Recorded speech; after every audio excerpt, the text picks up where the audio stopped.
We've done the fuck ups for you, so you can learn from us. Exactly. Yeah. Exactly. Yeah, okay.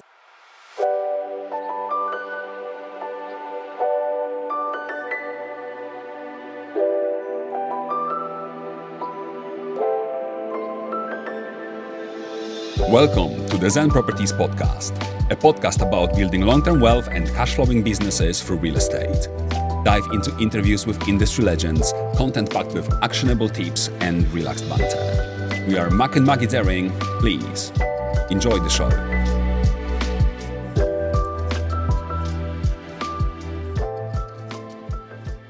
Hi guys, hello. This is Maggie and Mac from ZEN Properties podcast. Welcome again to the next episode of the show. But today's show is not about us. We are boring as shit. We have super special guests. We have Ben and Jack from XP Property. These two are total legends, one of the best out there, trustworthy, open book, buttoned up and interesting SME developers in the UK. Their project's worth over £100 million, I think. And the PD contributing to it was around half of that figure.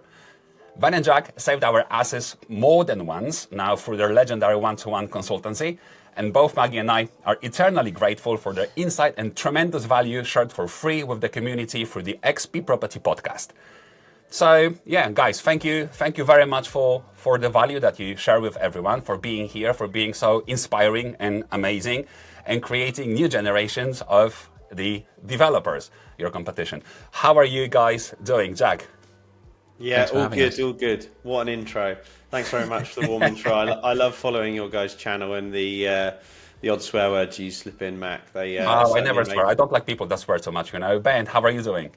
I'm very good, thank you. Yeah, looking forward to having a chat. Yeah, absolutely. So, guys, your portfolio and what you do is so great, but how did you come up with all this stuff? Tell me more about you personally and about the XP. So Ben, what is your background before the properties? Yeah, so my background before the properties has been property. So my degree was architectural engineering. So I've always been in and around property, design, construction, architecture, that type of stuff. Worked for architects, worked for structural engineers, and then my corporate life before jumping ship into sort of business ownership was working for the Berkeley groups. Massive schemes compared to what we do now. We're talking 860 units, 950 units, 8-year programs, double-story basements, that type of stock in central London. So £1 billion schemes, literally. That sounds crazy. And then other experience from the architecture side of stuff might be a 50 grand extension. So I've got a range of experience from 50 grand extensions up to £1 billion schemes in central London. And then 8 years ago, met Jack, jumped ship from the Berkeley Group after doing my first personal property development. So bought an end terrace property, got planning approval for a 2-bedroom house in the garden plot next door. Built that, project managed it at weekends and evenings, and then ultimately on refinance, pocketed about 40 grand in refinancing it, held it to rent, but wrote my resignation letter and handed it in the following Monday as soon as I'd refinanced. So that was it for me. I sort of always wanted to grow into my own business and do my own property development. So that first foray was kind of gave me the safety net to be like, screw this, I want to do more of this on my own. I've got a bit of cash that means if I fuck up, I can, fall upon that in the bank, and never look back really. So since then, grown various businesses with Jack and myself, and we've got an ecosystem of businesses that I'm sure we'll jump into. Yeah, totally. So it took you 4 years in the corporate environment to realize that you are not really a corporate man. You want to run it on your own instead of working for someone else. And then in 8 years' time with Jack, you built over 100 million worth of a portfolio. Yeah, we've worked on at least that really now, and in amongst the other businesses that we run. So I started initially in architectural practice, so that was what I knew. That was my background. Kind of, I'd almost out of ego wanted to make sure that was the first thing I did because I worked for an architecture practice straight out of uni, and I was finding myself kind of trying to push them to do stuff. I was like, the business isn't growing. Like we're still 4 years on, we're still doing the same thing. We're not networking, we're not marketing, we're not getting out there. And for me, like, things could have been done better. And I almost wanted to prove to myself that I could build, an architectural practice myself and do it the way that I think it should be done, and build it better than what I've been part of previously. And then, that's been running for 8 years. Met Jack, started XP Property. 5 years ago, started XP Surveys, which is a measured building surveying and topographical surveying business. And then Jack's got other businesses as well that he runs with his kind of family, and we've got an ecosystem that all folds into each other, which is very useful at times. So was there anyone who kind of helped you out at the time when you sort of moved from your full-time employment and you did your first project? Did you do it on your own? Yeah, I mean, it was, I look back now and I paid 1.5% a month for my bridging finance, for my development finance, which is like extortionate. But at the time, even though I had loads of track record with my sort of, my actual line of business, my job, the lender was like, you've got no experience as a property developer. You might have done however many extensions and new builds with, other clients, but you've never done it yourself. Therefore, you're still quite high risk to us. We're going to charge you through the nose. But ultimately, it was the only option that I had. I didn't know anything at the time. I'd never raised finance. I'd never kind of developed a property myself. So it was all a learning curve. And at that point, it was just read Google, articles. Did you use your sort of connections in terms of like building your own team at the time through your kind of full-time job, or did you just sort of start from scratch? I was very lucky with my contractor because he lived next door. So I'd basically like fallen into this project where I lived in the middle. I was building the 2-bedroom new build next door, and number 3, that side, was a builder that we knew really well, and I'd built a good relationship with, and it wasn't much of a commute for them to get on site and build it for me. So that was quite an easy win. But then I tapped into my external network of consultants to help me through that building control process. The finance, to be fair, was mainly off my own back, really just understanding, like Googling options and finding out about it and trying to learn myself from whatever way I could. I might have been able to find some cheaper finance, but ultimately, they were at the time the only company that would sort of even have a conversation with me and send me terms. So I was like, just to get it done. And I was in and out within 6 months. It was a super quick turnaround. It wasn't like I was paying 18% a year for 2 years. It was like a super quick turnaround, and literally on day of 6 months I could pay them back. The house was built. I'd had the refinance lined up, and everything was done like on that 6-month deadline. So still a big learning curve, but I didn't really have anyone around me at that time that could show me the ropes from a property development life cycle perspective. I'd know the architecture, I know the structural engineering, I can project manage. Yeah. So it sounds like no paid, courses or mentoring. I did start. It's actually where I met Jack. So we did join one of the sort of larger education platforms to learn. But I think that the stuff I learned there was more about structuring deals and lease options and like that side of stuff, more so than raising finance and going down that route. Saying that, sort of 11 years, no, what would it have been? In 2011, I did join a 12-month program even back then, and that's when I bought my first rental property. So I was playing poker at the time. That was my job, but I raised enough money playing poker to buy my first buy-to-let. But as part of that process, I did join a 12-month program that was more about property investing more so than developing. It was about buying buy-to-lets, changing a 1-bed to a 2-bed, increasing the value, refinancing, further advances, that type of stuff. So I guess I had more of that understanding than necessarily the property development stuff. Cool, that's super useful. But you said that you didn't have any connections. Ben, you have Maggie and I. Now, we can help you out. We probably wouldn't be able to help you out with the development because you are like 10 times better, but I could serve you beers. Okay, thank you, sir. Jack, how about you? What was your background before you jumped into property? So Ben's is super theoretical and a very smart route to go down with education. Mine was slightly different. So I was born into a family of builders, pretty much all of my family, and direct family and indirect family have been in property construction all their lives. My grandfather, which is my mum's dad, runs a construction business. He's passed now, but that's still running. And my dad, on my side, was a builder and then went to run a plant and tool hire company, which he sold out of in 2003. My dad was very keen for me to go through education and use my head and not my hands, because he's gone through his whole life using his hands and not his head. So I went to university, did business and marketing. All the way through that, I was trading things on eBay, helping out on various different sites for various different people. I can remember labouring from a very, very young age before health and safety was a big thing in domestic property development. And then I sort of fell into a sales role in a company, and I learned the sort of with the acumen of trading stuff on eBay and working in a sales position. That's kind of what's manifested my skill set into acquisitions, because a lot of it's transferable. I love the trade. I love negotiating, understanding people's requirements, molding the project so that it benefits us and them at the same time, and we can get a transaction done. But when I quit my office job in early 20s, I then just automatically didn't really know what I wanted to do. I knew I wanted to go into business. I also had a small business in health and fitness and nutrition. I went and worked on a construction site while I figured out what I was doing, and it was only 6 weeks into that project that I then decided to invest in that project, because I had a bit of a nest egg from my other business endeavours.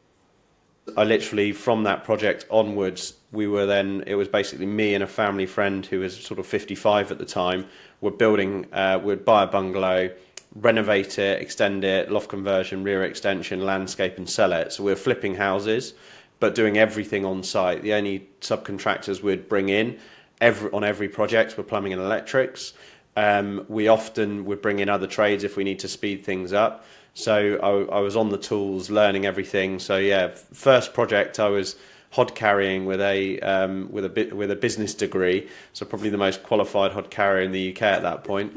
But then started to see everything on site, how it all works. But it was very old school. I was just copying that mentor or that business partner at that time. He would buy everything cash, do a terrible planning application, not really get too involved with the design, and then just jump on site and build everything from the ground up. And it would just would have an open account at a builder's merchants, would be there every day, picking up materials. It would be very sort of day by day. And it was down to us to get the site delivered. While we were doing those flips, I think we did about 5 or 6 in a very short period of time, probably about 3 years. The biggest time frame that was a delay was actually while we were waiting for that unit to sell. So while we were doing that, we'd always win work locally, because people would be seeing us for 6 months during construction. We'd then jump on roofs and do roofs. We'd do garage conversions, and we'd do jobs in between the sales period between us for good money. And then it sort of got to a point where I said to that partner, I was like, I want to do more of this and I want to get off the tools. These winters, even at my age, early 20s, aren't good. Like, they're not, when you go through a 4-month period outside of a building doing groundwork, and it's all muddy and sloppy and you're covered in mud, and you're then, cold and muddy for the rest of the day, that does get old pretty quickly. So I was like, I want to do more of these and stretch our capital and do 3 projects a year, but actually project manage and still go get the materials and still bring people in, but subcontract a lot more work. And he basically said, I'm not in the game of leverage. I'm approaching 60. I don't want to do that. So we then parted ways. And when we parted ways, I actually took on a fixed price contract, a fixed term contract with a project management company to deliver a £7.5 million fit out in White City, the old BBC offices that when they relocated to Manchester. And the reason I did that is to get a day rate so that I could educate myself and learn and meet other people. I was based in London every day, so I could easily go to networking events, conferences, or whatever it may be. I was getting paid per day, so if I said I'm not working Thursday because there's a business conference or a property conference, I was in the city and I could sort of check in on the job and then go to that. So that was strategic, because when you're running your own jobs with your own money, it's very difficult to find time for education. When you're working for someone else, you say, I'm done now, and then you can go and work on learning, and that's where Ben and I were on a similar course. I pretty much did everything and anything. I was pretty much at a networking event 3 times a week, sometimes 4 times a week for that year period, just to make sure I was absorbing as much information. So I use that as very much a year of the sponge. And then after that, met Ben, and I'd done a couple of deals along the side. So we did a small investment between me and my dad where we bought a D1 unit and rented it out to a children's nursery on a 10-year lease. We did a few other bits and bobs like that were just easier trades, not a lot of time and requirement required. But then I really threw myself into sort of growing the group of businesses that Ben and I now operate. I've got a 5-year younger brother, and we set up a HMO business as well. So as well as the plethora of businesses that I run with Ben, that fits into the ecosystem, and we've been growing that too. So I'm basically a builder. Basically, a builder. So you're I not didn't know about that. I didn't know this about you. Yeah, me neither. Like, in not my all head, of it. you've been always as this marketing sale person. It's amazing to hear that you've sort of you got your hands dirty, and you kind of worked your way through top to bottom. And that's Yeah, probably it's- quite helpful it's- to understand the process. But when you were working in construction manually, you were probably not only the most educated contractor in the UK, but also the fittest, right? Running your nutrition and health stuff. Yeah, I mean, there's no strength like labour strength on site. Because it would take a delivery from the builders merchants of 16 ton pallets of concrete blocks, and they've got to go up on 2 or 3 story tier, and we didn't have telehandlers. Our sites were too small, so they were on your shoulder and going up the ladder. So yeah, you do get pretty fit, but it does get tiring. When you're busting yourself. There's a phrase that I learned on site is every day you'll hurt yourself, and you start on site and think that you don't know what you're doing, or you're cutting open a pallet and you catch your hand. But it is just on small domestic sites. You're kneeing everything every 5 minutes. A pipe pops up. It just is the way it is. It's and when you're that young, and I went to private school. They attack you. You've got a target on your back, and you've got to work your ass off to prove yourself. You've done it. So even though I was book smart, I wasn't site smart. So it took a few years for me to really. Well, I worked a job for 2 bricklayers. I was laying out for 2 bricklayers, and every day they would say, "I'm not doing enough. I'm not quick enough. I'm not carrying enough blocks per trip." So I'd do more and more and more every day. And at the end of the job, they said, "If you ever need any other work, give us a shout, because we'd take you on in a heartbeat. You're the best labourer we've ever had." So for 3 months, I thought I was the worst. But come the end of the job, I thought they've absolutely done me a kipper there.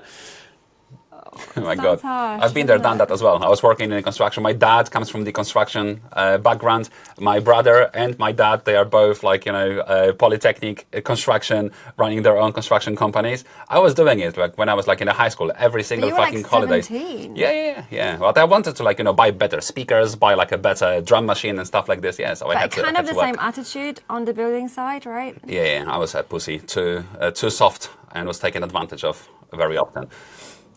You have to be side. How do you say it? Side smart. Okay, boys. So thank you very much for the intro. It is very inspiring to see how you started and where you are right now in still quite short period of time. Because 8 years or 12 years is it's not massive. It's just a decade. For what you've built, I think Yes. it's incredible. Yeah, it's crazy.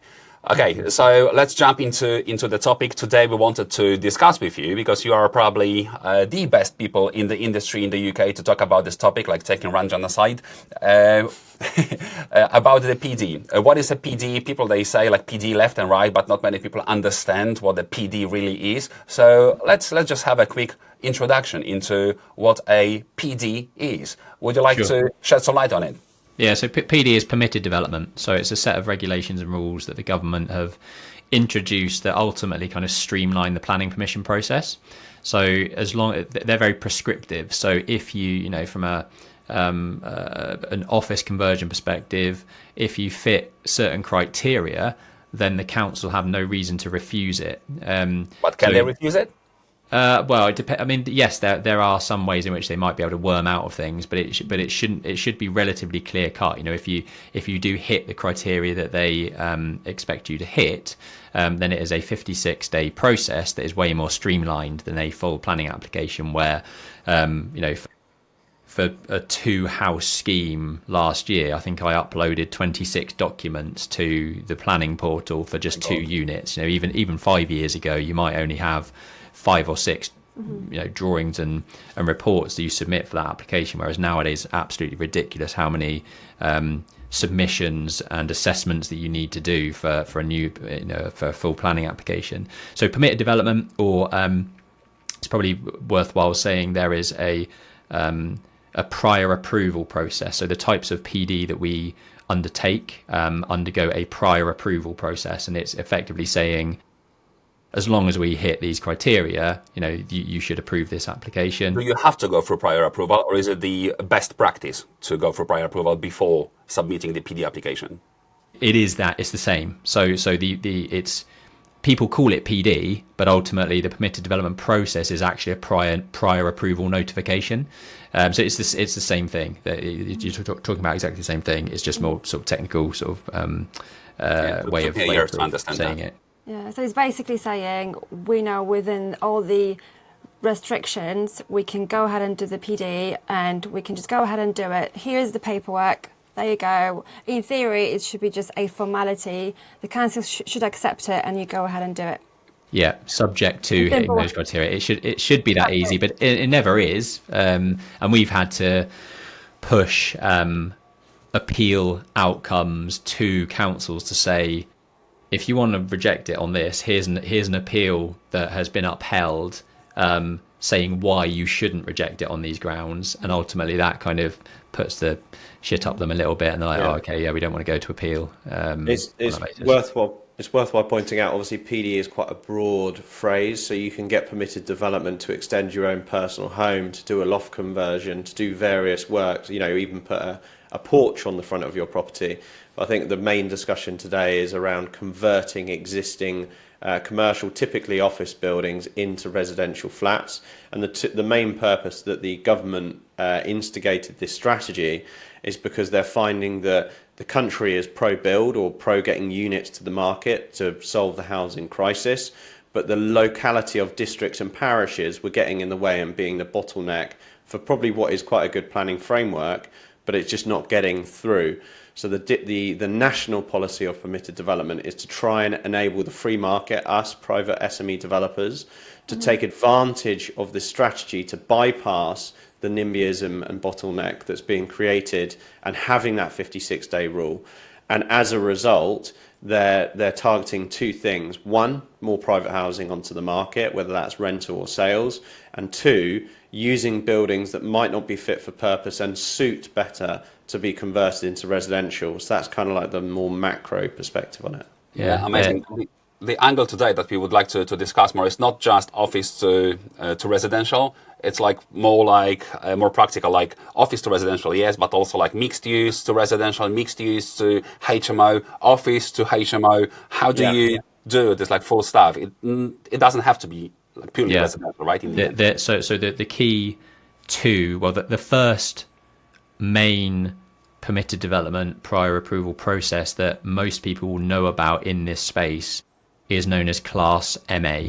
So that is the planning framework that allows you to change a use class E building, whatever that may be. And just to explain a little bit on that, use class E buildings are things like retail spaces, offices, light industrial units in residential areas. There are various things under that use class that can be converted under prior approval via Class MA to C3 use, which is residential. So that's the sort of the technical process.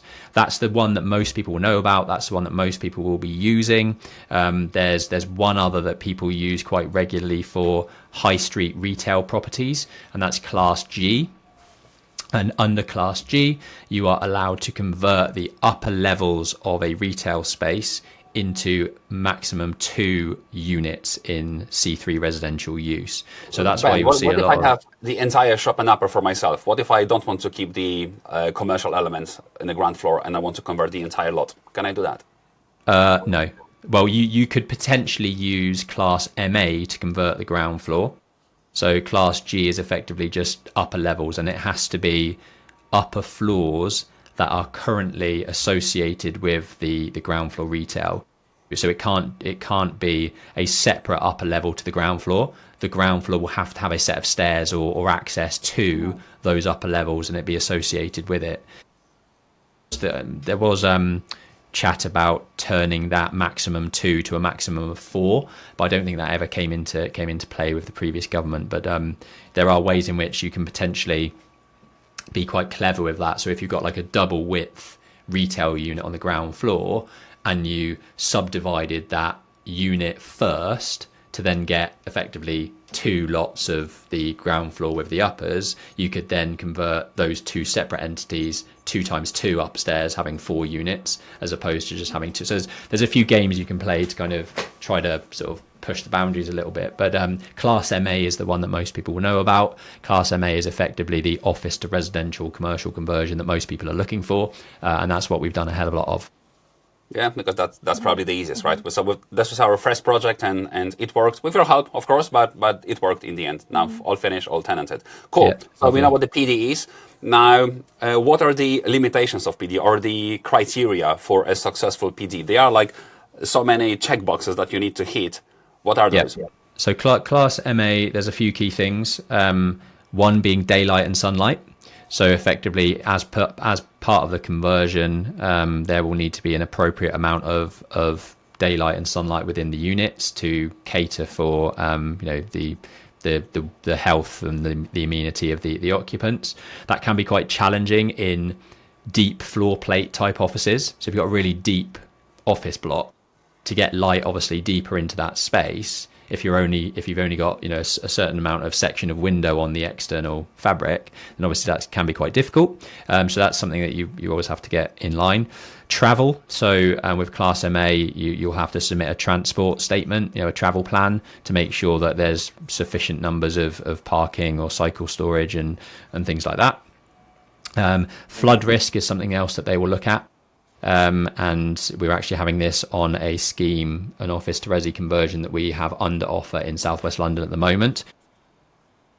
Shouldn't have any problem converting the upper levels, but we are having a few issues with flooding on the ground floor and turning that ground floor commercial into resi, because in a 1 in 100 year climate flood, the floodplain is above the floor level, so you can't have any sleeping accommodation at that level. So we're just playing around with if we can raise the floor up and if we've got enough head height and all this sort of stuff. But a flood assessment is needed. Contamination, checking that there's no contamination on site. That's another one of the criteria. Obviously, and noise. Noise is the other one. So if you are converting a commercial building, it may be that there are lots of other commercial properties around it with air conditioning units, noisy plant, whatever it may be. So effectively, you'll have to do a noise assessment to show that the health and well-being of the occupants of your building will be satisfactory and meet regulations based on having those external noises. So it might mean that you have to upgrade windows for acoustic treatments, secondary glazing, whatever it may be, to stop that external. You might be on a busy road, that might be another thing. You might have road traffic going back and forth, so you need to upgrade the acoustics of the window. And if there is if you are next to a road, it might be that you have to fix the windows shut and have mechanical ventilation to provide the ventilation to the property, because even with the windows open to get ventilation into the property, obviously there's more noise coming in from the cars and the road.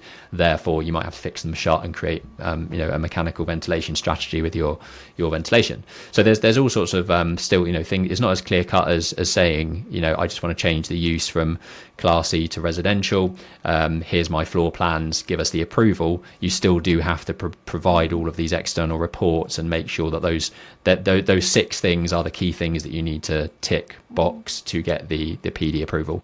Okay, so let us recap quickly. So PD, basically, it's just a name, but how it's done is you do a prior approval application that has to tick the 6 tick boxes, and you need to provide the reports of a parking beat survey, noise assessment, light, and suitability, Flood risk, flood risk, contamination. Yeah. And when you hit all these boxes and you have all the reports ready, you should always prepare these reports up front before you submit anything, because council, they don't have to, but they can push back on the application on the prior approval. It happened to us because we missed the fucking parking beat survey, right? So they pushed back. So be buttoned up with your application. That will be I think the general recommendation here. Cool. Correct. So that seems to be quite clear. Do you need to have an architect, planning consultant, or someone to guide you through this, or do you think if you are reasonably good technically, you could do it yourself? You're going to need the right consultants on board. Whether or not you need a planning consultant, I think will depend on how big the scheme is. I would always recommend having one because, and that's actually where we ended up speaking, wasn't it? We recommended a planning consultant for you to use second time round to make sure you had sort of ticked all the boxes. And ultimately, I think some people think that architects can do that for you, and they sort of can, but it's not their skill set. Architects are trained in design. Planning consultants are trained in planning law, and they're two different things. If you want as robust a planning strategy as you possibly can, just get a planning consultant on board to drive that forward and run the application on your behalf. The architect is there to kind of lead the consultant. So we Aura Architecture, for example, my architecture practice, they would provide all the drawing work that is associated with it. We would also lead on the consultation reports, the assessments that are needed. So we'd generally be the ones kind of hounding the noise assessor, discussing any potential things that we need to then show in our architectural pack in terms of upgraded acoustic windows and fixed windows, whatever it may be that comes out of that report. Likewise with the daylight sunlight, we'll be the ones working hand in hand with the daylight assessor, giving them the models, giving them the information that they need, and then if things need to change, then we can amend that in our drawing package. So absolutely, having the right consultant team on board is fundamental, and it's a false economy not to have all of that done from day one, because as you guys sort of found out, a delay in having to resubmit might cost you 4 months worth of time, and that time is money when you're on a bridging finance or development finance, or you've got other holding costs that you're running. Yeah, been there, done that. We've done it. Yeah, you're smiling and nodding because you know that. To everyone who's listening right now and they want to save up some money on the extra consultants, I would say it's so worth paying extra $2 or $3 grand. I don't know how much we've paid for ours, but it's just saves so much time and money ultimately in the long run. And also, if you're unsure, hit up these two boys, right? For the one-to-one consultancy, this is the best money spent, in my opinion, right? Because you de-risk your project massively, and there's few £100 will potentially save you tens of thousands of pounds of fuck-ups. So please do it, right? So we've done the fuck-ups for you, so you can learn from us. Exactly. Exactly. Yeah, okay, so moving on to PD conversion process, Jack. Would you mind just talking us through the acquisition process? What does that involve? Yeah, so specifically around PD, so we do the way that Ben and I see a developer should be, is we look at a site and solve the problem. So we create the value, so it doesn't necessarily have to be PD. So we will look at land, mixed use. We've even bought sites and traded them on. We've done a plethora of different things, but specifically around PD, we kind of have quite a broad and active approach to PD conversions. We would typically look at our sort of range of site is we will buy anything sort of up to probably £10 million. Our sweet spot in the market is delivering anything to realistically up to 20-25 million GDV. We have the capabilities and the skills to do bigger deals, and you do get economies of scale, and actually some larger deals can be less risky because they swallow fees that are unexpected a lot easier because they're significantly larger. And just to that point, sorry to cut you there, but this is so important because that was part of our discussion the other day, right? Because ultimately you pay same bridging loan fees whether you do a 5 million project or I don't know, £500. To put it into perspective, I got £135,000 bridge before I can refinance my Mosley fucking flats that are sitting on a single lease. I need to split the lease first, so I can't do refinance. It's too expensive. So I had the bridge to pay the investor that I had to pay first. Last invoices for my construction team. This bridge cost me cost us like how much? £13,000 Yeah. to pay for 5 solicitors and all the legal admin fees, right? So I'm not talking about the finance cost, I'm talking about the legal legal fees and administration fees. That is crazy. Yeah. So for anyone who's thinking, how much should I invest, and should I go safe and do a different small project, or should I maybe invest in one bigger project, right? I think diversification is key. We still have levels of diversification. We're live on 6 sites. One of them's all right. The rest of them are a lot better. And it's good to have that spread, because you've got location risk, you've got market risk, you've got relationship with investor risk, you've got all of these construction risks. You've got all of these various different risks, but the big turning point for us is we developed an end of terrace, like Ben said, but in our business, and a block of 14 flats that we renovated. The block of 14 flats made 7 figures profit, and the end of terrace probably made 30,000 profit. And it was the same project manager devoting the same amount of time to each scheme. And you kind of look at those two and you go, the 14 flats has got to be really bad to get down to 30k. If you get an asbestos bill, or you need to get an additional, fire survey, or whatever it may be, it's swallowed into obviously it's more expensive, but relative to the value, there's economies of scale. Now, that's our economies of scale, it's our critical mass. The critical mass for everyone is different depending on what they want to grow. If you have a team that costs, our team probably cost 350, 400 grand a year to run our outfit at the moment, including staff, payroll, vehicles, all of that, PI cover, etc. So if we did 10 end of terrace, it doesn't make us any money. But if it was just Ben and I, and we were running the business extremely lean, and we had to get our hands dirty on more of the admin or of the management, and we did a lot less projects, 4 end of terrace properties might be all right. We'd have quite a good living off that. So what we focus on is every business should focus on being the right size for themselves. So not looking at what other people are doing, because every business is different. Focus on what you want to achieve, and then focus on what's right size for you. So that's how we build our catchment for size in projects and developments. That typically means between sort of 2 and 20 million in GDV. We're staying below big national home builders and below big developers that have a lot of resource, 70 people in the planning team, etc., but we're significantly larger than people just giving it a go in their spare time, or a quantity surveyor that's got a bit of cash sat around so he can buy that site. So we focus on that market, and it's actually less popular as you think. It's quite a difficult catchment to get into, because you've got to be a serious player to be turning around those project sizes. And location wise, we're based around the south, so we focus in areas we know. We're massive believers that if you can't make money in your own backyard, you probably can't make it anywhere. We don't need to go up north. We're not yield players, we're developers. When we add square footage, it's good being in a high value area, because we're getting paid really well for that extra square feet that we've gained and achieved. So sizes, we'll look at anything really from a few units all the way up to 30, 40. It doesn't really phase the size of the amount of units, but we know that catchment of gross development value is ideally what we're looking for.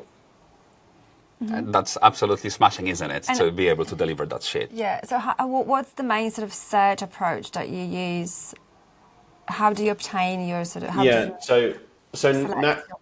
Naturally, we've built up good relationships with various different people in the industry, whether they're in other people doing it and they introduce sites. I sent a site today by a developer that's kind of a bit overexposed at the moment. He sent me a site that they can't deliver on, and he knows we potentially might fall in suit to that. But if you're starting fresh, we did marketing platforms, estate agents, we did a little bit of direct to vendor, but the majority of our acquisitions is on market sites. And a lot of people out there in the industry, I actually massively admire this particular person who is big into direct to vendor land, but it may take you 6 years to get that deal over the line. So what do you do between now and that 6 years and that deal getting over the line? We wanted to grow and scale our business in our younger years and build a reputation for doing that. So we did a lot of on-market sites, and then your skill becomes how you structure and negotiate that, how you actually add value in design of things that people might not have thought of. How do you potentially de-risk it? So say to the vendor, I'll pay you more than you're looking for, but I want a year to get planning consent. You're offsetting your finance costs and so on and so forth. So from creative structure, creative ways of offering, and Ben working really hard in the design value add and also design construction decrease in saving costs. We've managed to build a bit of a speciality and really like heavy-handedly wringing the towel on all of the schemes to squeeze every square inch we possibly can of value out of that particular project. So we're not opposed to on-market deals. We do get some direct-to-vendor stuff. We do run some campaigns, but that's not that's quite a slow burn. And my view is you kind of need the slightly quick burn, because the problem with direct-to-vendor is that person hasn't emotionally gone through a decision to sell that property. So even if you're at the right value, even if you're ready to go, even if you think you can make money on that site, they've got to be prepared to say, yep, let's let it go for that. So I don't like waiting for that. I like them to have already gone through that emotional decision by the time I see it. And then all it's for me to do is spot things that other people haven't spotted, create value on an asset that other people aren't able to create, and act quickly and provide solutions. And that's great points. So it's actually against the advice of what most people in the industry are giving other people to not, go direct to vendor. I've heard it so many times that when it hits the market, it's already too late. And I also think, like you, that it's bullshit. Okay, so pretty much all our deals we've purchased so far, they are on the market as well, and the value that you create there is through the skill, experience, and vision that you see what other people can't see. Plus, when you add your negotiations, you're like a salesperson, and you have to be born a salesperson to be great. I'm not as good at sales and negotiations. However, trying very, very hard. Everything else, like Ben's stuff for me is easy. Your stuff, Jack, is very difficult. There's definitely a lot to be said for finding off-market deals, but it's time. It's so long to do that. So we're not doing that. That's happening in the background, but ultimately it's much faster going down the... Yeah, I think there was quite a big learning curve fairly early on. We got a direct-to-vendor deal. An old lady owned an orchard with, an apple orchard with quite a bit of land. Could probably get sort of circa 20 houses there. And it was, 20 different meetings with cups of teas. I know all of her grandchildren's names. We actually went to the local parish meeting with a pre-planned design to sort of propose roughly what it would look like. Eventually, the deal didn't go ahead because she changed her mind. And all of that time, I was thinking we could have bought 2 sites over now and made a slightly smaller margin, but been on site, but actually been creating revenue in the business, showing something for what we're doing. And I do think there is better markup in taking something that's that diamond that needs polishing through the planning process, and we don't get as much value gain in permitted development and conversions that we do, but at least you're cracking on and you're gaining experience. Exactly. And you're hopefully making some. Okay, so you've floated the some numbers there about 2 million, 10 million, 20 million GDV. Can you even deliver a project that is worth 20, 25 million using a PD, or is it already too big? What are the limitations of the PD? What is the biggest that you can do under PD? Yeah, I mean, you can deliver. Essentially, there are limitations on the size of the scheme that you can deliver under PD. So how much massing of the office building can actually be converted? Is it 150? Well, they've changed it. So it used to be limited to. This episode is brought to you by ZEN Properties, where we turn stress into success and bricks into passive income. We develop, convert, and add serious value to property projects across the UK, from HMOs to serviced accommodation. If you're a private investor looking for a solid return, we offer 11 to 15% annual interest, fully assets backed, and with all legal costs on us. And if your business wants to get in front of a fast-growing property audience, you can sponsor an episode just like this one. Find us on zenproperties.uk.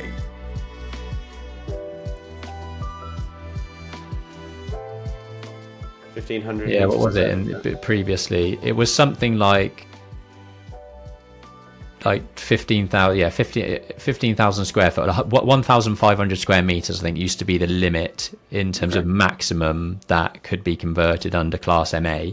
they've removed that limitation now. So if you've got a 10-story tower where each floor plate is 10,000 square feet, you could also convert that to fully resi if you wanted to, as long as it conformed to all the criteria. So there is now no limitation in terms of size.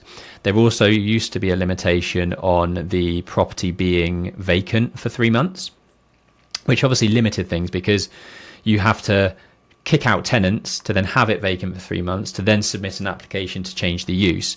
They've scrapped that as well, which is amazing. So if you've got a sitting tenant, you could submit a Class MA prior approval application whilst they're still sitting there, with the view that in 6 months' time, if their lease comes to an end, for example, you can get them out and then you can convert it to resi. So there's no time wasted there. So they've removed a lot of these restrictions that they previously had, which is amazing.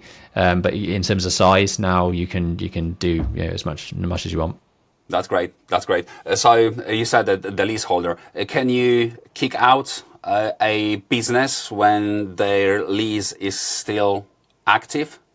I mean, it's all going to depend on the lease, really. There's no hard and fast rule on that. There might be there's such a thing as called is it the 1964 Landlord and Tenant Act, or 1954 is whether they insert. So warrants the tenant to have right or not right to renew their lease at the end of their lease.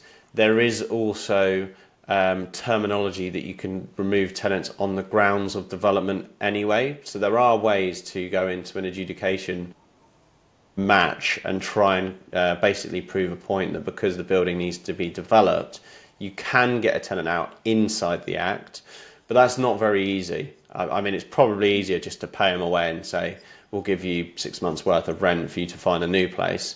But yeah, typically it does get messy buying buildings with occupation. Our site in Tame, which is potentially going to be a 10 million GDV scheme, it was part occupied, and we sort of opened the conversation with every tenant and said, do you want to stay, do you want to go? We will charge market rents, we want new leases. And naturally that some of them left, some of them stayed, but we managed to aggregate them to one end of the building so that we could convert the other. So there is quite often, if it is quite a large site, asset management play that is required with the existing tenancy. I mean, it's very rare to walk into an office building and manage to get out everyone in good time and get on with what you want to get on with. Exactly. But having half of it as a building site helps. And let's flip the question. Would you ever consider purchasing a leasehold for the development yourself? So purchasing a building that's on a leasehold to develop? Yes. Yeah, I mean, if the security was in place and our lawyers were happy with it, by all means.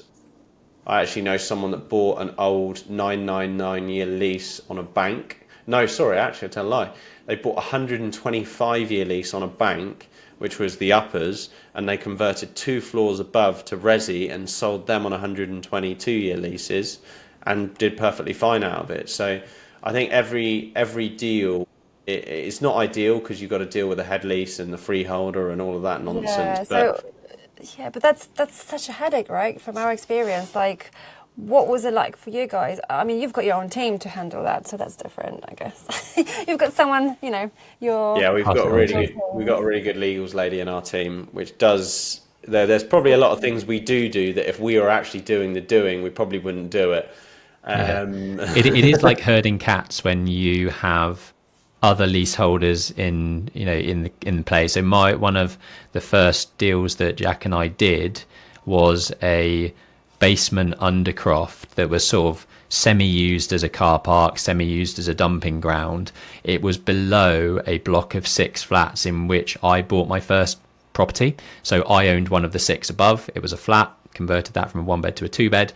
But it had this vacant space underneath. Now I got planning approval to turn that into 2 flats, and that's one of XP Property's first projects that we actually crowdfunded on one of the crowdfunding platforms. We raised 350 grand to do that, and that was one of the first projects we got up to. But that to get to a point of agreeing to buy that space, so effectively we bought the leasehold space in that basement area. To get to a point of doing that was, I want to say, probably over a year of negotiation with the 5 other leaseholders who owned the freehold management company. So everyone had a say in it. Everyone had their own little thing to throw in the mix. And if we were doing things like that again, we might just not bother. Like we would much prefer to own the freehold, be the creators of our own destiny, basically give ourselves the approval to do the works that we need to do where we need to do it. So I think we probably would avoid leasehold properties. We would avoid leasehold now as well. Like, does it ring a bell? Like, you need to split the lease if you are creating multiple units. Then for the bridge or refinance, you need to have like a deed of variation from the freeholder. So you need to like pay their solicitors fuckloads of money to create. But if you secured that site with 25 grand discount because of the aggravation of the leasehold, you'd probably still do it. So everything comes. That's how I see each deal. I had someone message me the other day saying that they pulled out of a deal, and I was like, why? And then they presented why, and I was like, well, just change the price to reflect the problem, or push that liability onto the vendor. So I will buy it subject to this, or subject to freeholder consent and the freeholder to pay for the legal costs. Like, there's always a way to structure it that any deal will work. It's just how you structure the responsibility, the terms, and the money. But it does take more time, right, to completely develop and finish the leasehold project when compared to the freehold project, right? Because you have more parties involved and 100%. Yeah. Yes. Okay. It's a bit like listed buildings. In a freehold property, you can just do what you want to do because you don't need consent. In a listed building, you need listed building consent as well as full planning consent in some cases. So there's another degree of work, but then you need to factor that in your timeframes, your allocation, your costs, your price. And I would say also you might expect some unexpected fees because of that, right? Because there are so many legalities around it. Especially if you're doing it for the first time like us, right? Yeah, I mean, it will be very expensive, especially if you've got other investors in board like we have, when you've got like deeds of variation, you've got other you've got first charge lenders, you've got investor legals, you've got leaseholders, you've got free. I mean, it becomes an absolute nightmare. That's what we got caught, right? Yeah. And when you've got I think we might have touched on this earlier in terms of a £200,000 conversion compared to a £2 million conversion, the legal costs might be very similar for both projects. So as a percentage of your overall budget, it's massive when you've got a smaller project. At the same time, Ben, like if you're starting your career in property, you only should deliver stuff that you can cover your own fuck-ups from the savings or money you have access to. Because if you go too big and do some stupid things, then it's becoming very dangerous very quickly. It's hundreds of thousands, not a couple grand. Yeah. Exactly. So mostly, like even like the small project, we could pay for our fuck-ups like quite easily from the savings and our cash flow. And in the end, we just left 20k in the deal to get 3 flats, which is, I don't think it's too bad, including the bridges and stuff like in between. Okay, cool. So that was the acquisition criteria, where to look, on the market, off the market, direct to vendor. So thanks, Jack, for that. Now the financing, guys. What is your typical financing route? So this was a black magic for us like 2 years ago, and now it becomes clear that if I could, I would use private investors and not bridging loans if I don't have to. And potentially I would like to mix like my own savings with private investors with as little of my own money and as much from the private investors' money. I prefer private investors instead of bridging companies because they are faster, less pain in the ass, less paperwork. We are going through 2 purchases of 2 properties while being on holidays, school holidays in Poland for 6 weeks. And all this fucking 6 weeks was like peppered with the calls and letters and signatures. And I had to fucking work on this every day for a few hours to get these 2 deals overboard, because we were working with the bridging finance provider, and I found it personally to be a massive pain in the ass because I'm managing it myself. So with the team, it might be different. What is your take on it, guys? How do you finance your deals? I mean, it is easier to fund and to get deals over the line with private individuals. Where we can do that, we will. We recently, this year, bought a bank, and the acquisition price was, I think, 825 grand. It wasn't fully consented with what we wanted to deliver when we bought it, so we needed to buy it, do relevant consents, do part of the works, and then essentially deliver phase 2. The aggravation of us having to bridge it and then go with another lender, or even the same lender but the same process, was just too much. So we managed to convince our investor, because we're buying at quite a healthy discount, to fund that all in cash until the point we had the planning consent to then get the development finance in place. So we completely agree with you, but when you're buying sites for 4, 5, 6 million quid, it's very difficult finding investors that can fund that in cash, because it's such a significant amount of capital. So unfortunately, banks are quite an important part of our business. I always say the only two winners in this game are the tax man and lenders. They have the first charge, they take the least risk, they take the piss when they can, and sometimes the computer says no more often than not. So we're sort of begrudged to work with a lot of them. There are some better lenders out there. I typically find they're more pragmatic ones that they get it. They What's your favorite? Can you drop names, or would you rather not to? We found UTV pretty good recently, haven't we, Ben? We've grown a lot with a company called Think Property Finance, independent boutique lender. How do they confirm to like bigger firms like Octane or Hope? So UTV are similar sizes. Hope are a pile of shit. If I'm honest, very bad experience. Probably like the worst. Yeah, so name dropping the worst. It's easier to do that. Yeah, it's harder to find a good lender than it is a bad lender. One thing I would highly recommend anyone is make sure that whoever is brokering your finance, or if you're doing it yourself, you can see the whites of the eyes of the person that makes the decisions on the finance, and you can get them on board with your story and help them understand what you need to do, because it's very easy to go to a broker, look at the cheapest cost of finance on paper, not even consider all of the professional fees, default fees, extension fees, professional fees that are around that. All of that needs to be analysed and teased through. So most of our sites are typically bought with a development lender like a UTB of the world, where they typically put in 65, 70% loan to cost, sometimes a little bit higher, but it doesn't massively benefit us to leverage it to the tilt, because we've typically got an equity partner coming in on that particular project. Our structure is, when we go to these lenders, if we need to buy something unconditionally and work the planning on it, we will try and manifest almost a phase 2 product. So we'll go, this is what we want to start with. If we don't get the planning, then that's what we'll stick with. If we do get the planning, we want additional funds, not to pay extra funds on the existing and sort of return the wheel. We kind of just want to top it up, do a new valuation, do a new assessment, and then deliver phase 2 part of the scheme. It's very frustrating, because we're very good at twisting and turning in a project and creating value, but then you get punished for that by the lender, because they go, hang on a second, it's delayed, and we said, well, we got planning for an additional flat, and then you're in this argument where it's a pointless conversation. Whereas from a pragmatic perspective, we've added value. Yes, it has delayed it a month, which could be 12 grand in finance costs, but we've added 280 grand in GDV. Why are we getting punished to do that? That typical structure is in a limited company, and then we typically co-own that with a private investor. So their slice of capital going in is less, essentially. So we JV in that structure. So new limited company, shareholders agreement, first charge with the development lender and second charge with a private investor. Some of the smaller projects we do co-invest or invest ourselves.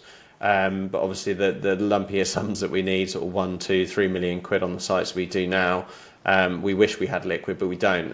Maybe there will become a tipping point where a lot more of our sites are self-funded. While we're growing. Will you try to go to that direction? Is your direction to self-fund your projects in the future without having to pay finance fees? Ultimately, I think you always run out of cash, so I think there'll always be a need to have external investors on board. But I think, I would like to, if we're doing 4 projects on the go, one of them is with our own cash and no investors, then maybe 2 years thereafter it's 2 out of 4, then 3 out of 4, and then maybe only one we just for the big ticket item we bring on board someone else. So I think from a deleveraging position perspective, I think we would want to get to a point where we are starting to recirculate our own cash when we've built up enough kind of coffers to do so. But certainly at the start, it's all about growth, and you need to work with investment partners to do that. Yeah, that makes total sense. So I'm happy to hear and see that we have a similar mindset when it comes to financing. Now, took us a few months to understand all this stuff. It's not easy, right, for the starting people, like for fresh development businesses. It's difficult to understand the legals, the finances, the options, the JVing options, a lot of legal stuff when converting this project applications, planning. It's super complicated, to be honest, and you need to go through it to understand it better. I need to fuck it up a little bit here and there in order to learn from it. Just don't get discouraged and keep on doing it, right? We are still standing and doing better and better. if we can do it, everyone can do it. Cool. So that was great insights, guys. Now let's switch to the development. We've actually talked about a lot of the development. So we talked about the planning for the PD at the beginning of the podcast. We talked about the PD. Can it be rejected or stopped or delayed by the council? And pre-apps, we talked about that as well. So let's maybe focus more on more practical things now, like the architecture, interior design, finishes, materials, like your templates. Maybe you have templates to do stuff. Do you approach every building identically, or do you have templates for old listed buildings versus modern buildings versus other things? Do you reuse most of that, or do you create it as afresh every single time? So let's start there. Each project is different typically. There'll be some baseline, interior finishes and specifications that we might be able to roll across different sites. But when you look at each individual big site that we're bringing out at the moment, we start with a brand identity. We bring a marketing specialist, a branding specialist in to brand the site. So our project in Muswell Hill is called Maple Rise. We went through a whole process with our designer where he puts 3 or 4 options in front of us. We say we like this branding, we like this logo, we think this suits the site really well, change the colors of this, and I think we're there. And that's really where it starts, because every project, every location might be a different type of target audience. Like our project in Muswell Hill is a £900 per square foot resale value. And put that into comparison with our Tame site, it's £450 per square foot resale value. We're not going to be putting Miele appliances or having like stone waterfall countertops in Tame, but we absolutely need to with our Muswell Hill project, because that's what that area demands.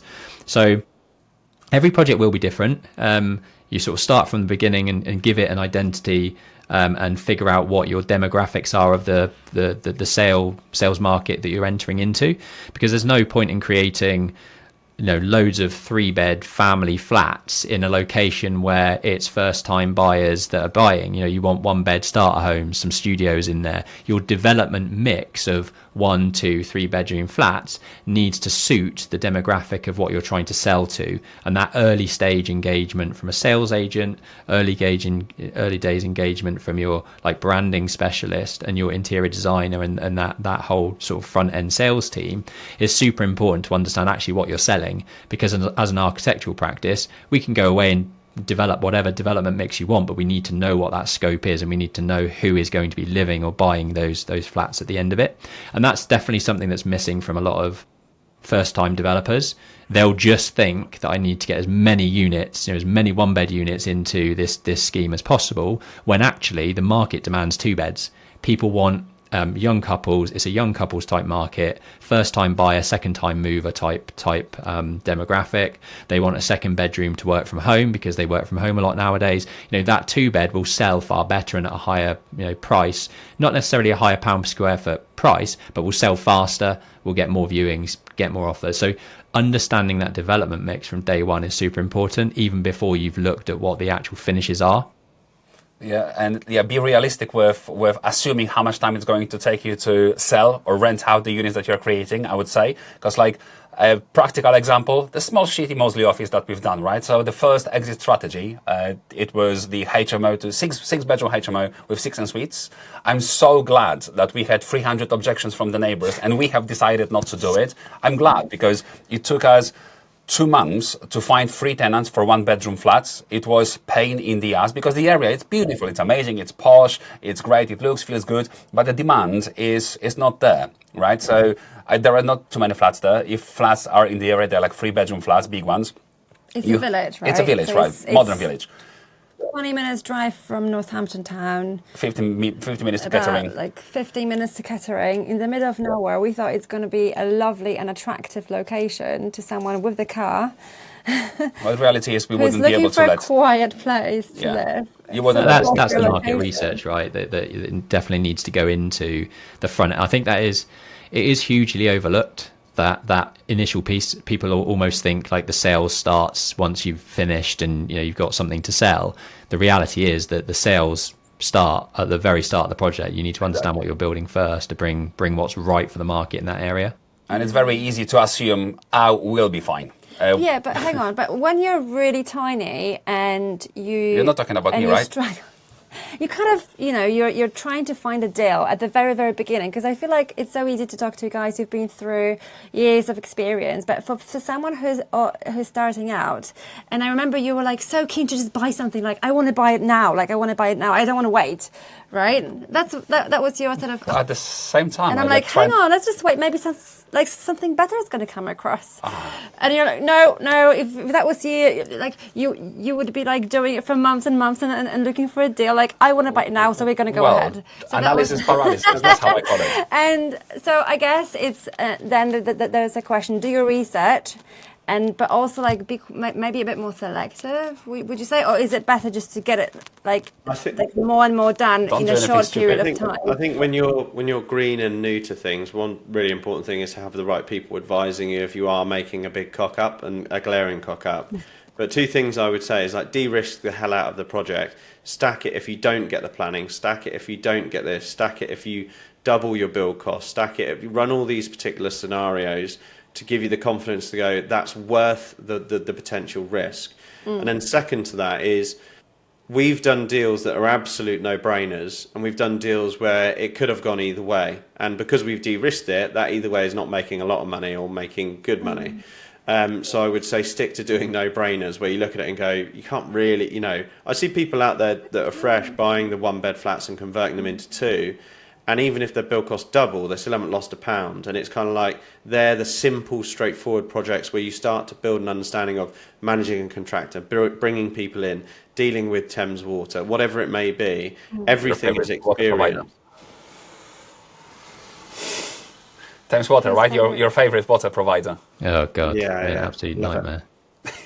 We've moved over. This is another tip, actually. We've moved over to a private contractor for utilities. So over the years, we've lost sales and we've lost a hell of a lot of money because of delays from the likes of Thames Water. It took them 13 months to provide 6 new connections to one of our schemes. So how can they help? How can the man in the middle make it happen faster? So the private company, essentially who I'm going to now with as the private company, they are the company that Thames Water would be going to anyway to do the work. But Thames Water as an entity are just super inefficient. So these guys are private. They have to make a profit. They have to be efficient. They have to push things forward, to get their money. So everything is done far faster, but for a similar, if not slightly cheaper amount of money in terms of doing it, because you've no longer then got Thames Water adding their markup and their processes and their management on top of it. So you generally, what we found is that bringing these guys on board is that things are done cheaper and they're done faster. How do you find them then? Sorry? How do you find those guys? I've tried like 2 brokers for energy and stuff, and they were all shit. Yeah, it was an introduction from again one of our other procurement companies that we use. So I mean, do they work with just Thames Water, or do they work with all the providers? Is it just for the water? They do all the utilities. So they're working with us on the electrics, the gas, the water. So everything goes over to them. They design it. They're also the installer. So they see both sides. It's no longer kind of. And this is often the case where you get somebody in the designer side of stuff that doesn't really understand the practicalities of putting things together and timelines and permits and stuff. They just design. Whereas when you've got a company that does both from life cycle start to finish, they understand the nuances and can move faster. So happy to kind of make introductions for that company. I think they're as one of my project managers said specifically about one of the recent processes, they are a breath of fresh air compared to working with the actual main providers. I can imagine that was major pain in the ass as well, working with the water provider. It's an absolute nightmare. Yeah. Utilities is one of the key things I think people, even experienced developers, we still have problems with utilities. Therefore, people that don't understand the process at all and are quite new to this will probably be having even more problems than we do.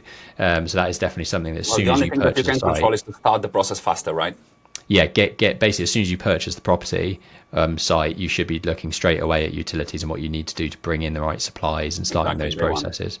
Exactly. Okay, guys, what are your thoughts on a contractor's side? Like a small contractor, like your Alex, for example, amazing guy, right? Like great team versus big contractor.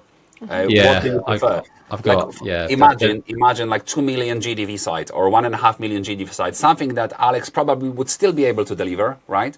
But it kicks into the territory where the big buttoned-up provider, contractor with contingencies might be a better fit. What is your take on that? Alex wouldn't be able to cope with that, that size. Like a one-man band and his gang of like 4 or 5 subbies will probably top out at, maybe like 800 grand type contract. As soon as you start getting to that 2.5 million pound level, you are looking at like a mid-tier contractor that has levels of management and internal QS, sort of processes to go through, documented RFIs, which are requests for information. So, documented variations. It's a lot more red tape. I actually hate it. I think, I much prefer just working with the likes of Alex and his mates who, when I go on site and say, oh, can you change that? And that isn't quite right, do this. It gets done. It's not, oh, I've got to now go to the QS and we've got to draw up a variation. Then we've got to get a cost to you to agree. And then, that cost is going to be like double what it should be. And you're like, oh, just do it, get on with it. It's so painful having to deal with that level. But I mean, ultimately, we've got a team that sort of do that and manage they're at the coalface really. I have to get stuck in sort of every now and again when I know that the contractor's trying to take the piss and review some costs and push back and take it higher up the chain. In general, did you find like the cost of construction, cost of development has risen since you started using bigger contractors? Yeah, there will be, because there is middle management. It's not when you've got smaller contractors where the main guy is he's the site foreman. You're paying and he's sending invoices and doing his admin at weekends and evenings. Like, you're not paying for somebody else's overhead and salary to manage all of that. Therefore, your preliminary costs are going to be much lower with the small one-man band and his gang, rather than the larger guys. Yeah. So, I mean, technically it should be less management on your behalf with the bigger guys because they've got all the management in-house. But what I find is it's more management because they raise more variations, there's more process, more red tape, more paper to push around, whereas the one-man band is just a lot more fluid and they're a bit more relaxed. So what I'm interested to hear is, when did you transition from, because obviously you did start from the smaller projects, right? And how was that transition for you to transition from that smaller developer to a bigger one? Yeah, it was the delivery pipeline that we've got at the moment. So 2 of those projects that we're delivering at the moment, one had a contract value of 1.75 million, and the other one, by the time we're finished, will have around about £3 million contract value. So that is way too big for the smaller contractors. So we were forced into finding mid-sized contractors to work with based on those 2 projects that we had coming through the pipeline. We've actually managed to split out another big project that should have been about £2.5 million contract value. We've split that into 2, and that is being dealt with by one of the guys that we have used regularly on other sites that's quite a bit smaller. That's probably at the top end of what they can deliver, and that's why we've split it into 9 units and 11 units and phased it that way. But it's certainly a different challenge. I think it gets way more contractual at that higher level. So you've definitely got to have, and this is a lesson that we've learned. I think we will, going forward, bring in an external QS to work on our behalf. Like, we've kind of tried to bring that, or my team have kind of tried to cover that service internally because we've sort of got some experience in it. But I think having a third party QS that is at an arm's length of us, managing the contract administration, setting up the contract in the first place, is something that we would definitely do going forward, because we've made a few mistakes in setting up. For a smallish growing people like us, so a few years into the journey and like growing, a little bit bigger project every time, would the first team member be a quantity surveyor working for you and being like a middle point between the contractors and yourself? Our first employee in almost every business is more of the administration type. We've got that already. So, I'm talking about, but just about the development, like the development construction side. Yeah, I would probably hire a QS. It might be that you pay them £1,500 a month to just be on site once every other week. The important thing is setting up the contract from day one, so making sure that everything is watertight initially, in terms of the package of suite of information from your architects, from your structural engineer is robust, creating a bill of quantities that the contractors are sort of pricing against, comparing apples with those contractors, and then making sure that when you choose a contractor, you're entering into the right contract with the right clauses and the right processes.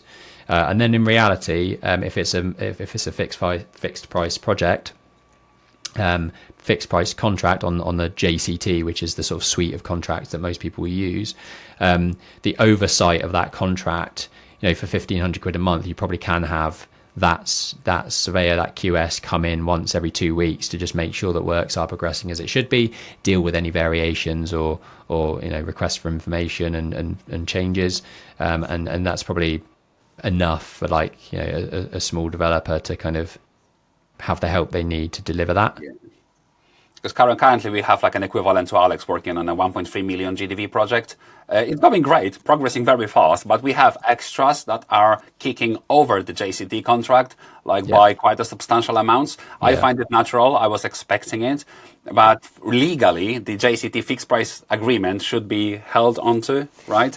Well, it depends what suite of documentation and what schedule of works goes into that contract, because if it isn't clear in the drawings, if it isn't noted in the construction specification, if it isn't very explicit that they have to do X, Y, and Z, then no, that is a variation. So that's where a good QS will save your day, really, making sure that at the very start, as much of that potential scope creep or variation is captured.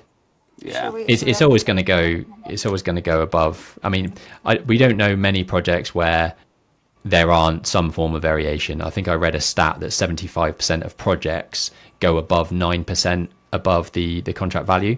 So if you're bringing schemes in within a 10% contingency, that's very typical, very average, and very normal. Exactly. Yeah. So basically, what we've had here is we had a plumber that was quoting for our Alex, and he said, "I will do it for 20K." Then he comes to the site, and on the day that he should start work, he says, "Actually, it will be £31,000, and this is excluded." So how do you deal with that? Is it my cost? Is it my contract? Is it it's my your contractor's cost? Ultimately, your contractor. How can I do it to them? It's ultimately they are small. They don't have built-in contingencies into the price that they are giving us. They are delivering the projects at their cost, and they are not thinking about things like this. They are not planning. They are not like business people in this mind. Yeah, so, I mean they should be though. If they are getting into contract with you, they should have buttoned down all of the subcontractor costs and very very clearly spelled out to the subbies what their scope of works are. And if they've missed something, then ultimately it should be their responsibility. I completely understand where you're coming from, and I am of the mindset of sort of negotiating that position with the contractor. The last thing you want to do is for someone to go bust on you, because it's going to cost you even more. So you have a pragmatic, open conversation around that, and it might be that you choose to go 50-50, and you'll pay $5,000 of that overrun, but nothing less, because ultimately it should have been included. Absolutely. Okay. Yeah, that's a good response. So I appreciate we have just a few minutes left, but thankfully we have just a few questions left as well. So we kind of smashed a big agenda for today's podcast. So we have 3 more questions. First one is about the marketing. So tell me a little bit more about marketing. Is it your own team or is it an agency? Very high level, keep it short and sweet. We've had a bit of both. So we've had our office manager used to do marketing within her job description. Nowadays, we have an external videographer, video editor, post-processing our podcast, repurposing it across various different platforms. We bring in specific agencies for site-specific marketing, i.e. sales brochures, micro websites, hoarding. That's all done on a project-by-project basis. Our marketing as XP Property is largely the video editor that works with us on an ad hoc or retainer basis. Yeah, lucky you to have that stuff. It's great to have that team. It buys you so much time back. Okay, Do you have any more questions about the marketing? Nope. Okay, cool. Let's switch to exits. So last two things. So guys, like we appreciate you are working in quite an expensive area, right? So around Oxford and Abington, these are not cheap areas, or London. Are you in a position to keep all the units that you're creating? Yeah, so we've actually kept quite a lot of stock to date. So leading up to where we are today, when finance, we've been in business for 5, 6, 7 years on some of the projects. Finance costs have got more and more expensive for us. And in the areas, some of the areas that we operate in, such as our site in North London, the rent roll doesn't cover the mortgage that would be leveraged against that asset. So that particular asset is impossible for us to hold for income because the income isn't sort of wiping its own face. I've just realised my camera's gone a bit blurry. Refocus there. Is that better? Then we've got other sites, which is our PD schemes of flats in the Oxfordshire, Buckinghamshire, Berkshire areas, and they can actually be part hold. But what we've found is, we've talked about economies of scale and critical mass for the size of your business. Paying staff, you can't do that with equity and assets. You have to have cash flow into the business. And a development company is quite hard to cash flow. We've had the benefit of other businesses around our development company to help with that month to month, but it's still not easy. It's never easy. So we're currently trying to sell as much stock as we've got on market. The only stock we are really keeping are purpose-built HMOs within the PD schemes. So there we go. Our Abingdon site, for example, which is 21 flats and 2 houses, we're going to keep 4 of the flats, which are HMOs. The rest of the 17 that we're developing, we're selling. And then the 2 houses of 2 5-bed purpose-built HMOs. The reason we can keep those is because the rent roll on those assets is huge compared to the mortgage, and it actually does make an equitable profit. We're always looking for a return of equity over 10% on stuff we hold, because otherwise I don't feel like you're chasing inflation and relying too much on capital appreciation, which is pretty strong in the regions that we operate in. But actually our cash on cash return in our business is significantly higher than that, high teens or even above 20%. So to hold an asset, I talked about the 14 flats that we developed in 2022 earlier on this call. That equity that we've generated, which is 1.2, 1.3 million pounds, is getting a 3% return on itself in that asset in cash flow. And when you have assets like that, it's a lovely red brick, great location, trophy asset. The cash on cash return is dreadful. So we're trying to churn that a bit more and compound that value into our future pipeline, our team, our projects, our soft costs for new schemes, and also enjoy it a little bit more because we've been on the growth curve for 8 years. You're always forward funding, always forward funding. We've never, just stopped for a second and thought, actually, should we buy something ourselves? Should we do this, do that? So we're currently in a bit of a cycle at the moment, but we're keeping, probably a dozen HMOs in the portfolio out of this stock that we're delivering today. Well, actually, I tell 4, 3, so probably a little bit more, maybe 15 separate HMO flats or houses we're keeping, and then the rest we're selling, counting our chickens, and then going again. That makes sense. So you said that the only thing that works and is worth keeping is the PD conversion to HMO. Quickly, how do you convert a commercial or mixed-use property to a HMO using PD? Yeah, you can't. So Class MA, should have said that earlier, actually, one of the limitations of Class MA is that you are restricted from using the C3 to C4 permitted development right, which gets you up to 6 persons as a HMO. So you can't basically use Class MA to convert it into lots of 6-bedroom HMOs, for example. That being said, you could submit an application to create 6-bedroom flats if you really wanted to, but to then use it as a HMO would be against the...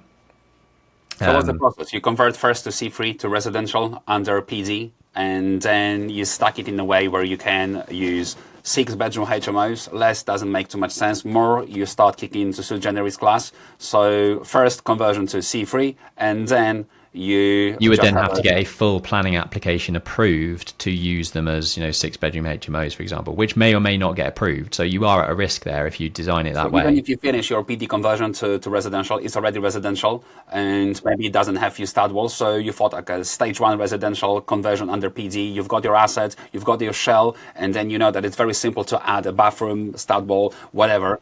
But you've created the residential asset.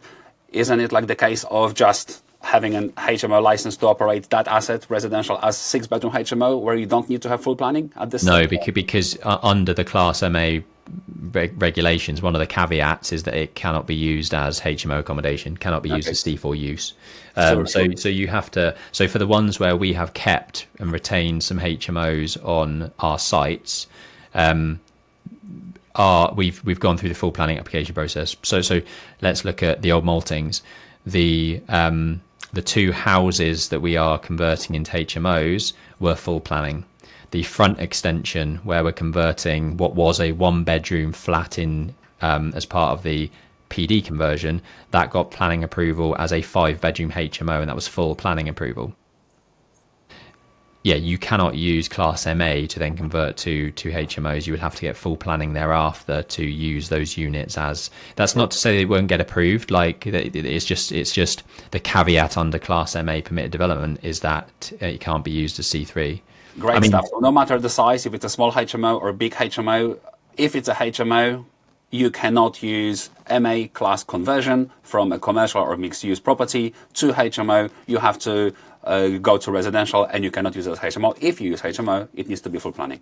Correct, because it's essentially what you're talking about. Even up to 6 persons is still C4, which is a change of use from C3. So, whether you've got 3, whether it needs a license or not doesn't matter. If you've got 3 people and that classifies under the regulations of being a HMO C4 use, then that is something you cannot do under the Class MA route. So you might need to get a bit more creative with that. I mean, our doctor's surgery, we used Class MA as a fallback position. So we said, look, we can convert this to residential under this approved scheme under Class MA, but then we went back in for full planning application to add a couple of dormers, extend the space, remove some windows, change some window locations, door locations, and then we just submitted a full planning application thereafter, because we know they can't complain on the established change of use because that's already been approved, and we can do that tomorrow. For the dog surgery, your backup strategy was conversion to resi on PD. You had prior approval. You submitted that. You could crack on if you wanted to. At the same time, you submitted full planning permission to add more value, more leverage to the property, and do a HMO. If that was rejected, you fall back to PD. If that gets approved, you continue working with correct. HMO. Yeah. So we were mid. We'd started the works under the Class MA approval. Whilst the full application to add 2 large dormers to the front and make all of those other external changes was being processed. So we just pivoted with the contractor and the architectural design package once we had the planning approval through for the larger scheme. Love it. So guys, that was like all the technical questions. I have like operations here, but we already talked about it. So I wanted to ask you about the management, self-managed or outsourced. Obviously, that's outsourced. You don't want to self-manage anything. You can outsource to your own company, and that's great. But I wouldn't pay like crazy fees to outsource to like an external company totally. To me, I guess you're the same with the central suites and HMO management. So just last 2 questions then, like personal questions to you guys. What is the biggest fuck up that you have done so far? Good question. I mean, there's a fuck up at the moment that we're going through. But I mean, is it fuck up? I mean, yeah, we might have been able to see this. It's really relevant point actually to PD is community infrastructure levy, so SIL charges. So if a property that you're converting under Class MA has been in continuous operation for 6 months within the last 3 years, then you can offset the existing floor space in your SIL calculations. If it hasn't been in use for 6 months within the last 3 years, i.e. it was vacated 4 years ago, it's been empty since, it's not been in its lawful use as a Class E property between that time, you cannot offset the SIL, you cannot offset the GIA. So on one of our schemes, we've expected to see a SIL amount of £38,000.